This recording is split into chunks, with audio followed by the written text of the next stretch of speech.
D to do, okay?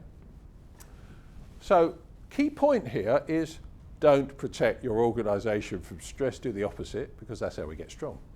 Just remember one thing, when I exercise, I get stronger, but there's a limit on that, isn't there? Because if I do too much too quick, I'm going to snuff it, right? So in doing this, we've got to make it proportionate. Yes, Mike? How do you relate this to risk analysis and risk assessment? Okay. I think risk should not be in terms of what you can conceive. I think we should think of risk in terms of precautionary principles. I think we should be thinking about what safeguards do we need in the organisation. And already out of what we've discussed, I would say I don't think senior managers should be able to delegate risk analysis down to the middle level. I think they should always be involved in the process.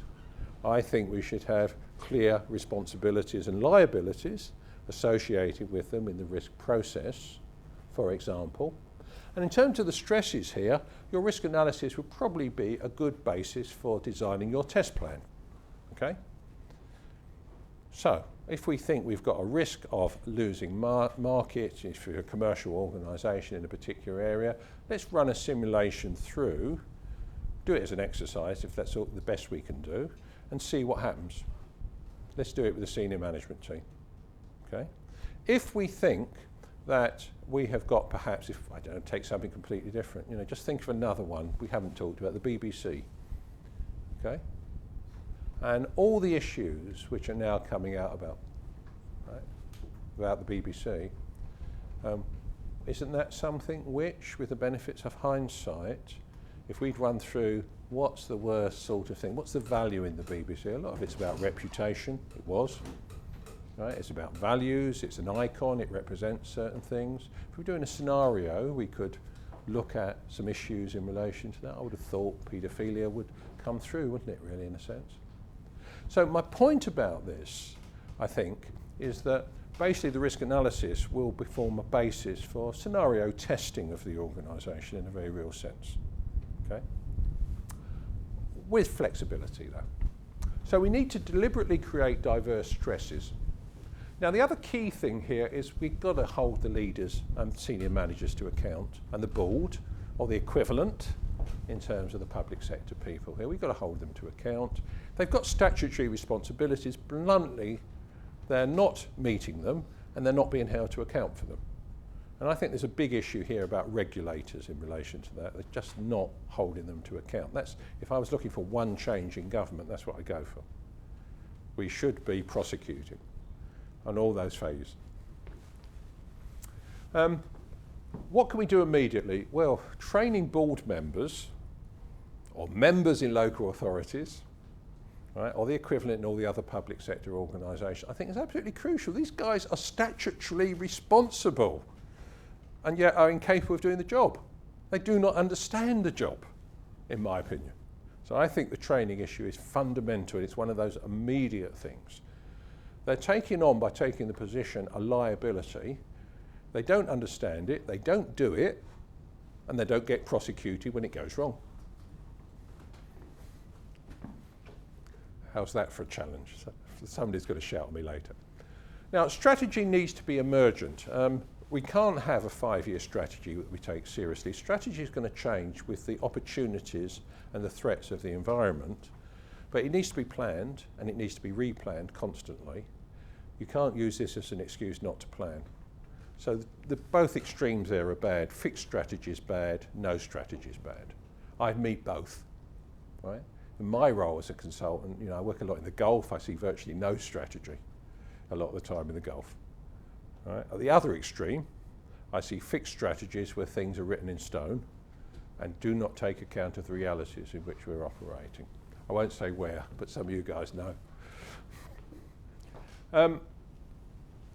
Now, the excellence model, I'm split about this. I said I'm a licensed trainer. I actually train trainers for EFQM and all the courses, the internal assessor courses, the assessor training generally for award bodies. I train leaders for excellence and journey to excellence, all the products that the EFQM actually produces, I train. And I guess I believe very much in the excellence model. I think it's been one of the big things that's helped look at an organisation holistically, look at all aspects of it and help it improve, and that's good till this point. What I think is wrong with it, and this has caused me some problems inside EFQM, I have to say, what I think is wrong with it is it doesn't mention anti-fragility. It mentions a lot efficiency and effectiveness. And you see, that gives you the wrong answers, as we've talked about. You can make an organisation very efficient and effective, doesn't mean it's going to survive. It doesn't mean it's going to get stronger, it doesn't mean it's going to get better. It just means it's going to be efficient. Now, efficiency should help strength, but on the one hand, the more efficient it gets, it helps strength, but it actually causes fragility in other dimensions. Okay? So, really believe in the use of the excellence model, but we need more clear language in the way we use the model in the future. The one that's really big here is I do think that we'll often rely on people rather than systems and processes to provide robustness and anti-fragility about existing inherent weaknesses in our organisation. That's how we get around them. It's because some of us are conscientious. It's because some of us try, because we talk to people informally, because we're using formal communications channels. And coming back to this issue about organisations, which I think is important, and Michael talked about the table, and if you like, a cat being different, or a person. A table is a human constructed system. A car is a human constructed system. The cat is a natural system. I'm a natural system. Natural systems are much more complicated and have got particularly this anti-fragility aspect. Okay? Now, what's an organisation? It's got bits of the features of the table or the car, and it's got bits of the features of the person or the cat. Partly, it's systemised and structured like the car. Partly, it's biological and resilient like the cat. So I would think about organisations, my concept for an organisation is it's got a mixture, the formal systems and the informal, you could say. Okay? And very often we rely on the informal systems to get around the problems of the formal system. And that's how we make it work. And some organisations are extremely good at doing that. And it's quite interesting looking at the relative recent technology leaders, a lot of that stuff going on. The inherent weaknesses in a lot of their systems, but people, the culture and all the rest of it makes it work. We need to develop the ability to do this. We need these people, anti-fragile people within the organisations. We need to be developing them. Now, people and culture then. So people are both a major exploitable source of anti-fragility and a major source of fragility in themselves. There are some management models, command and control type models, which actually create that fragility. Okay? If I do insist on everyone following the rules and doing their bit, I'm going to create fragility. Okay? Classical management does that, and there's still people using classical management theories out there, and transactional theory, and that's really, really bad, and it's an education issue. It's quite interesting, if you look at most of the modern theories of management, they map remarkably into anti-fragility. And there's various different ones which fit with that. I won't talk about that in any detail. It's all in the chapter. Okay, right. Now, what do we need? We need a shared vision. What about that? How can you have an anti-fragile organisation if we don't all agree on what we're trying to do or where we're trying to get to? How are you going to really get there? It's going to be hard, isn't it? You need some sort of sharing of values, of culture, or something, I would suggest, to do that. Okay. There's always going to be resistance to change, isn't there? If we're talking about anti-fragility, is it obvious that anti-fragility is always going to involve change in any organisation? Presumably so. Yeah. So we're always going to get resistance to change. So that's going to be one of the key bits. And the bit about learning we've talked about. Now the other thing here which I think is interesting is one of the things we don't talk about too much is politics inside the organisation. Okay? And the reality is sometimes in some organisations it's the politics which is the problem. It's the lack of coherence in the organisation. It's everyone doing empire building because we've broken it up into vertical silos and everyone's looking after their bit. What we do is create the fragility problem because we haven't got good communication, we haven't got good teamwork, we're not really working together. Those spreadsheets are the tip of the iceberg. The reason we have those spreadsheets is because who on earth would trust the central computing function? You can't go with those guys, we've got to do it locally, it's under our control then. Of course, right? The issue about this is politics. And it's a political issue we have to also identify and approach head on. It's obviously part of the cultural issue, but to be anti-fragile, we can't ignore the politics. We've got to take account of the politics, and the way to do that is to look for the movement towards a shared vision. And to get a shared vision, we need to get the senior peak guys together in a room and see if we can align what they want. If they can align what they want, and that's not that difficult. We just need to get some clarity in relation to that. And yes, you know, we might want to grow our function within that, but at least we can rationalise how it will be within that shared vision, I suggest. Is it change that we want, or is it evolution? Shouldn't we be using the word normalisation to evolve? Because change sounds like it's... To be anti-fragile, you'll need both, because evolution will not be enough. Evolution implies a slowness in the change process, which if the environment changes on you, you cannot afford. Now, the technology change, for instance, that Michael talked about with Kodak is a good example of that. You see, if Kodak had been like Amazon is, Amazon knew when it started it made all its money out of books. It was a bookshop. It was a great technology platform for a bookshop, but it realised that books have a limited life. Books are declining fast. And I don't just mean even paper books compared to e-books, both are. So it decided it would start buying into technology companies which could give it a future in books. So it bought Kindle, for example, and used its platform to sell it. But it also realised it had this wonderful, unique resource in terms of its selling platform, and it could sell anything on its platform, so it opened it out away from books. Okay? So my point about this, if you like, is it's not just evolution. There's an evolutionary element going through there, but faced with a change, you've got to be ready for it, and you've got to be able to react fast. You've got to have the information for it. You've got to go early as much as you can, but it won't only be evolutionary change. It will also be sometimes dramatic change. You've got to be ready, I suggest. Right? Now, if you think about this, this is again the biological analogue, isn't it? See, what's your recovery rate, your heart rate, your recovery rate after severe exercise? That's really what's really important. Okay? How long can you do it for, and how do you get back to your norm? How do we deal with emergencies? How do we respond to? I know what my trainer would say. All right, where are we up to? Well, we talked about that. Now, I think there's a big problem here in what we're teaching in the business schools. Okay? We have a topic in the business school called operations management, which is about the way that we run operations and processes within organisations, and it's a bit wrong, really, because it doesn't deal with fragility, it deals with efficiency. It's just in the wrong place, it's the wrong subject. Mainly the fault of Warwick University, I'd say, in the UK, but really it's a global problem. It's not just the UK problem in the way that we focus on that, I think, you know, being honest about it. You see, I think it's going to lead to suboptimal performance because of that, because we're optimising the wrong thing. Okay, so that's the same point as before. I think we also have to look, when we look at processes, at what we define as a process fragility issue. Is it just the process falling over and stopping, or is it maybe it works at a derated level? I would include that in fragility. Right?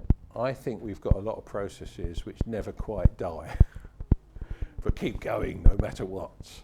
But do show fundamental fragility in the process, but cause the organisation a lot of fragility. I think there's a good phrase, years back with the American Department of Defence, they used to have something called graceful degradation. So you're in the front line, you've got a missile system, and it's better that it doesn't just binary collapse if there's a problem. Oh, You yeah. actually carry on working to reduce levels. So I think And graceful degradation is a pretty good view. You see, we've got some markets which go through graceful degradation. If you take the private sector, I think that's very, very true. We have performance that goes through graceful degradation. I think when we look at these issues in relation to process failure, we have to be very careful not to do the naive simple, which is process stop as a definition. Okay? It's a much more complex phenomenon when we look at it.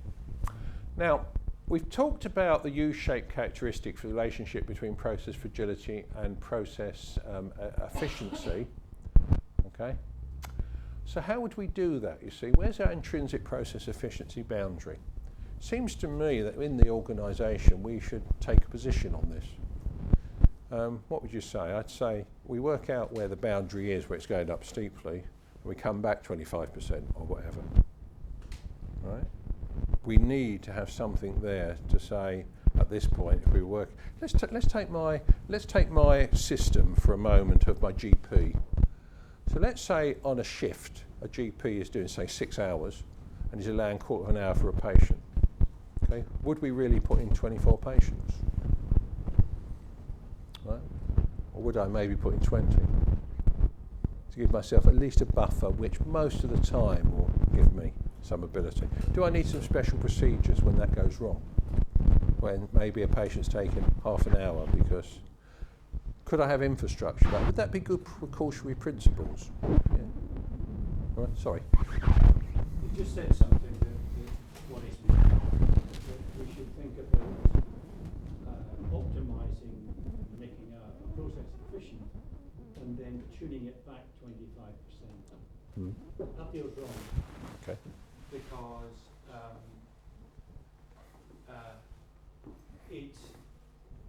if I could put it another way, if, for example, you in an organisation decided that you were going to take 10% of your margins and send people out into the wide world and allow them to make changes, what would happen is that they would come in and say, there are better processes than the one we're using. That shouldn't be that we should de-optimise the process that we've got.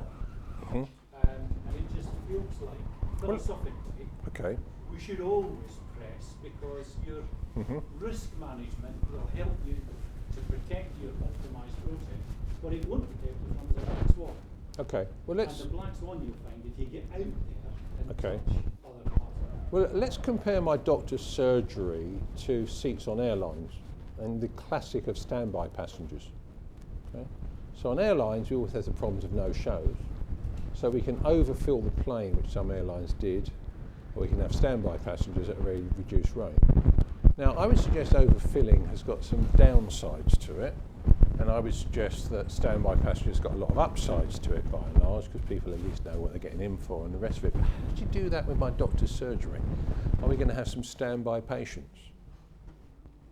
Could we do that?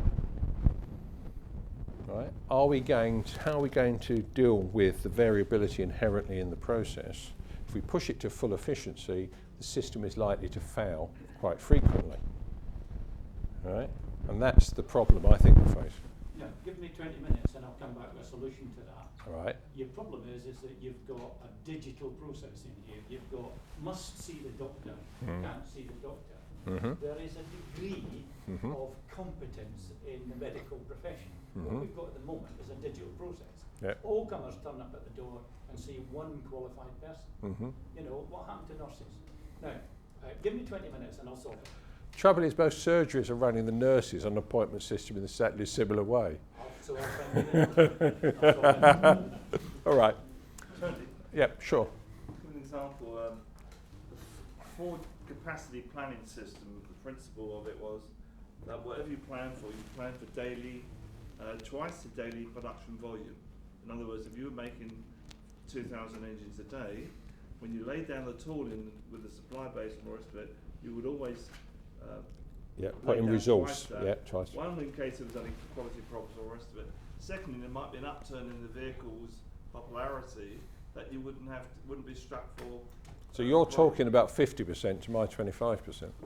Yeah, interesting. One example is flood defences. When you plan for the worst flood that there's been in the last 100 years, and then you get a flood that's worse than that, if you built some redundancy, although it might cost a little more. But in your little world, if you go out there, you'll stumble into people who are actually thinking about a black swan that you never saw, Mhm. because within your bubble, it's outside of your experience to think Yep. about that. Now, you may find, as they did in the States in 1999, that that mountain was liable to slide down any minute now, but nonetheless, you would have had to be in that community to have seen that particular black swan. But that's why you'd have a decentralised system.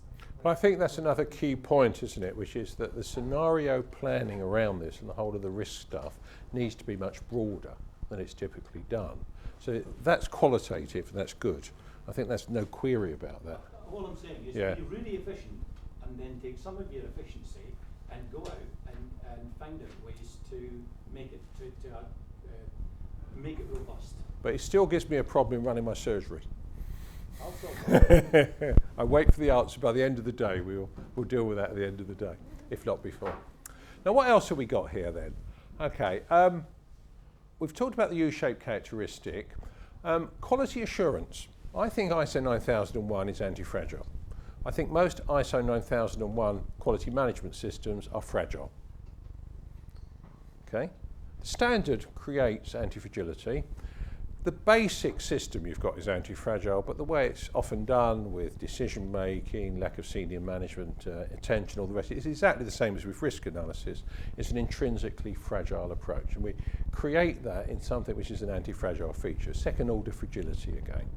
And I think that's a tragedy, but I think that goes through everything. Health and safety is exactly the same. Lean is the interesting one, isn't it? You see, I think there are two types of lean out there. Lean is inherently fragile, there's no question about it, but good use of lean is anti-fragile. Lean is fragile because by taking out inventory, by pushing things through on a pull basis, sorry, pulling them through rather than pushing them through, we've got no half-completed jobs in the system to